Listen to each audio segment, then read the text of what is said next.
The late afternoon sun cast golden streaks across the quiet suburban street. The kind of street where hedges were trimmed with military precision and driveways gleamed as if they'd been polished for a magazine spread. This was Oakwood. Estates, a gated community where silence was prized and the very concept of disruption was treated like an offense. It was here, after a long flight home, that Marcus Bennett rolled his black Range Rover through the front gates, the hum of the engine breaking the stillness. He was tired, still wearing the tailored Navy suit from his keynote speech in Atlanta, his tie loosened, his eyes heavy but alert. He was looking forward to stepping into his sanctuary, a home he had built not only with money, but with years of relentless work, late nights and sacrifices that most of his neighbors could only imagine. As he slowed near his driveway, Marcus noticed something odd. A woman, mid-50s, short blonde hair, wearing a visor and holding a clipboard, stood near his front lawn, scribbling something furiously. She didn't look like any delivery person nor a neighbor stopping by.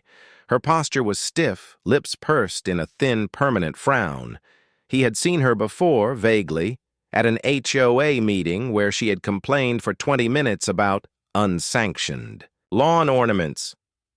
That day, she had barely glanced in his direction, but now her gaze locked onto him with sharp precision, scanning him like a trespasser. Marcus pulled into his driveway, pressing the garage opener. As the door lifted, he could almost feel her stare intensify. Before he could step out of the vehicle, she was already walking toward him, clipboard in hand like a badge of authority. "Can I help you?" she asked, voice clipped, tone dripping with suspicion. Marcus blinked. "This is my home," he replied evenly. "I don't think I need help." Her eyes narrowed, flicking between his face and the luxury SUV. "Really? Because I haven't seen you around here before. And this house, well, it belongs to the Hendersons." Marcus felt the weight of her words settle like lead. The Hendersons, the couple he had bought the property from 2 years ago, had moved to Florida. His name was on every legal document tied to this house. He had hosted his family here, invited neighbors for holiday drinks, and even contributed generously to HOA projects. But she wasn't looking for facts. She was looking for confirmation of her narrative. "I think you're mistaken," Marcus said, his voice calm but steady. "I've owned this home for 2 years." Her lips twisted into something between a smirk and a sneer. "We'll see about that," she replied, pulling out her phone. "I'm calling the police." It was absurd, laughable even, but the tightening in Marcus's chest told him it was anything but funny. He knew what it meant when someone like her made a call like that about someone like him. He stood on his driveway, in his own neighborhood, about to have to prove that he belonged there simply because his skin didn't match her expectations. 4 minutes later, the first patrol car rolled up, red and blue lights bouncing off manicured lawns. 2 officers stepped out, their expressions unreadable but wary. "Sir, we got a call about a possible trespass," one said. Marcus straightened, his shoulders resisting the urge to show the fatigue in his bones. "I am Marcus Bennett. I live here. Would you like to see my ID and proof of ownership?" His voice didn't crack, but each word carried the sting of being made to justify his presence in a place he had earned. The officers exchanged a glance. "Let's see the paperwork," the taller one said. Marcus turned toward the house to retrieve his documents. The woman, whose name he now recalled was Karen Whitfield, stepped closer to the officers. "You should check his vehicle too," she urged. "He looked like he was trying to sneak in when I spotted him, and I've never seen him before in my life." Marcus's hands curled into fists at his sides. "That's because you've been living here for only 2 weeks, he said, spinning back toward her. "You moved in while I was traveling for work. You don't know me, and yet you've decided I don't belong here." For a moment, silence hung between them. The officers glanced at her, surprise flashing briefly across their faces. "Is that true?" one asked. Karen's cheeks flushed, but she lifted her chin. "I've been here long enough to know when something doesn't look right." Marcus's heart pounded, not from fear, but from the sheer indignity of it all. The years he had spent building his career, graduating with honors, grinding through long shifts at the hospital during his residency, investing wisely and finally buying the home he had dreamed of since childhood, were invisible to her. All she saw was a black man in a neighborhood she had decided was hers to police. When Marcus returned with his documents, the officers examined them carefully. The deed, the ID, the matching address, the facts were undeniable. One officer nodded and handed them back. "Everything checks out. Sorry for the inconvenience, Mr. Bennett." But Marcus knew that the apology was hollow. The damage had already been done. His peace had been interrupted, his dignity challenged, his existence questioned. And in the eyes of at least one neighbor, no amount of proof would erase her suspicion. Karen stood there, arms crossed, her expression unreadable. She didn't apologize. She didn't look embarrassed. In fact, Marcus sensed she felt vindicated simply for having tried. That was the nature of people like her. The disruption was the point.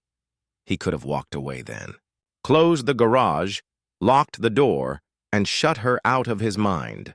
But something in him refused to let the moment pass without marking it. "You will not do this to me again," he said, his voice low but carrying across the driveway.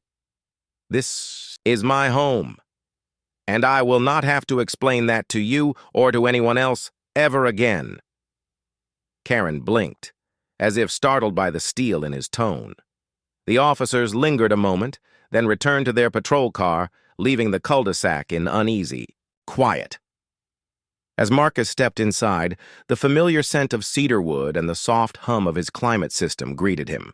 His sanctuary was intact, but it felt different now, tainted by the reminder that no amount of success could insulate him from certain assumptions.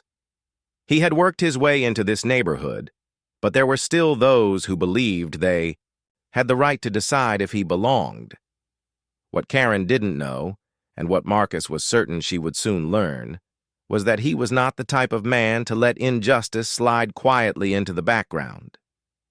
This was not simply about a single afternoon. This was about a principle, about dignity, about making sure that the next black man, woman, or child in Oakwood Estates would not have to stand on their own driveway, proving they had the right to be there.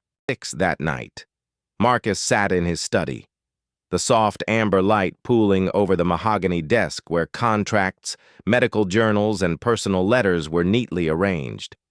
The house was quiet, but his mind was anything but. The scene replayed, itself in fragments. Karen's narrowed eyes, the officer's cautious approach, the weight of having to produce documents just to stand where he had every right to be. He thought about his father, who had grown up in a very different America, where doors were closed not by locks but by laws. His father had told him more than once, "Son, you'll have to be twice as good to get half as far, but when you get there, stand tall."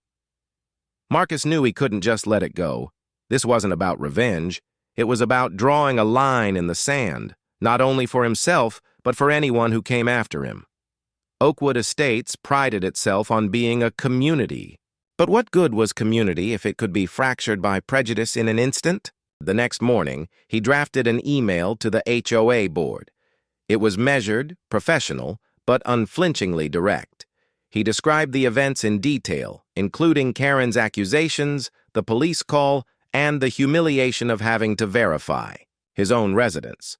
He requested that the board address the matter formally and reminded them that their code of conduct prohibited harassment and discriminatory behavior among residents. He also copied the HOA's legal counsel. Within hours, he received a reply. The board president, a man named Alan Pierce, assured Marcus that they took such incidents very seriously and would schedule an emergency meeting. But Marcus could sense the cautious wording, the instinct to smooth things over without ruffling too many feathers. 3 days later, he arrived at the community clubhouse for the meeting. The long table was polished to a shine, and pitchers of water sat untouched in the center. Board members shuffled papers, avoided prolonged eye contact.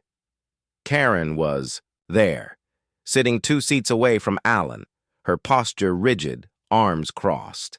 Alan cleared his throat. "Marcus, thank you for coming. We've reviewed your account of the incident. Ms. Whitfield has also provided her statement." Marcus looked at Karen. "And what was in that statement? That I looked suspicious walking into my own home? That the sight of a black man in Oakwood Estates was reason enough to involve the police?" His voice was calm, but the edges were sharp. Karen shifted, but didn't answer. Alan hesitated, then said, "She stated that she believed she was acting in the community's best interest." Marcus leaned forward. "If the community's best interest is to harass its residents based on their skin color, then perhaps it's time to redefine what this community stands for." The room was still. One of the board members, a woman named Evelyn, who had lived in Oakwood Estates for over 20 years, finally spoke. "I've known Marcus since he moved in. He's been nothing but respectful and generous to this neighborhood. What happened was unacceptable." Marcus nodded slightly in gratitude, but kept his focus. "This cannot happen again. Not to me, not to anyone else here. I want the board to adopt a clear anti-harassment policy with specific penalties for discriminatory behavior, including false police reports, and I want it communicated to every resident." Alan scribbled notes. "We can discuss policy changes?" "No," Marcus interrupted. "This is not up for discussion. This is about safety and dignity. If a neighbor can weaponize law enforcement against someone just for existing in their own home, then no one here is truly safe." Karen's jaw tightened. "You're making this about race when it's not. I didn't know who you were. I would have done the same for anyone." Marcus met her gaze. "You've lived here for 2 weeks. In that time, you didn't call the police on the landscapers, the delivery drivers, or the teenagers hanging out in the park after dark. But you saw me, and in seconds decided I was a threat. If you can't see why that's about race, then you are exactly why we need this policy." Silence again. This time, no one came to Karen's defense.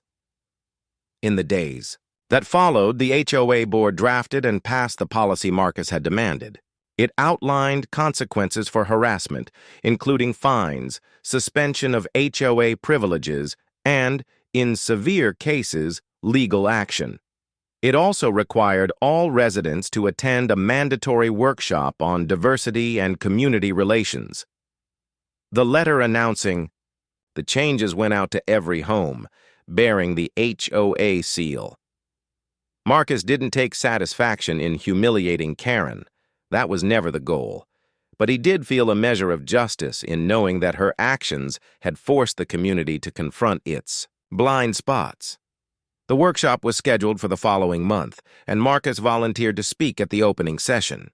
He didn't prepare a lecture, he prepared a story. His story. When the day came, the clubhouse was packed. Some sat with open curiosity, others with folded arms. Karen was there too, her expression guarded. Marcus stood at the front, microphone in hand. "I bought my home here because I believed in this community," he began. "I believed it was a place where hard work, respect, and mutual care were valued. But a few days ago, I was reminded that no matter what I achieve, there are people who will see only one thing first: the color of my skin. That is not just my reality. That is the reality for millions of people in this country," he told them about his journey, from a small-town kid whose parents worked double shifts, to a top medical school graduate, to a homeowner in Oakwood Estates. He spoke about the pride he felt when he turned the key in his front door for the first time, and then he told them how it felt to have that pride stripped away in seconds by a neighbor's suspicion. "I'm not here to shame anyone," he said. "I'm here to ask you to see beyond the stereotypes, see the person in front of you, because if you can't do that, then all the gates and manicured lawns in the world won't make this a safe community." When he finished, there was a long pause. Not the awkward silence of discomfort, but the kind that comes when people are genuinely processing what they've heard. Then came the applause, hesitant at first, then building until the room was filled with it. Even Karen clapped, though her eyes remained unreadable. Weeks later, Marcus noticed small but real changes. Neighbors waved more often. Conversations lasted longer. People began introducing themselves to newcomers rather than assuming they already knew enough. It wasn't a perfect transformation. Prejudice doesn't vanish overnight, but it was a start. One crisp autumn morning, Marcus stood on his porch, coffee in hand, watching the leaves scatter across the lawn. A moving truck pulled into the cul-de-sac, and a young black couple stepped out, their toddler clutching a stuffed giraffe. Marcus smiled and walked down to greet them. "Welcome to Oakwood Estates," he said warmly. "If you need anything, my door's always open," the husband smiled back. "Thanks. We've heard good things about the neighborhood." Marcus glanced toward Karen's house, where the blinds twitched but didn't open. "It's getting better," he replied. "One conversation at a time." And in that moment, standing on the same driveway where he had once been forced to prove his belonging, Marcus knew that the fight for dignity was never truly over. But he also knew that as long as he stood his ground, others wouldn't have to stand alone.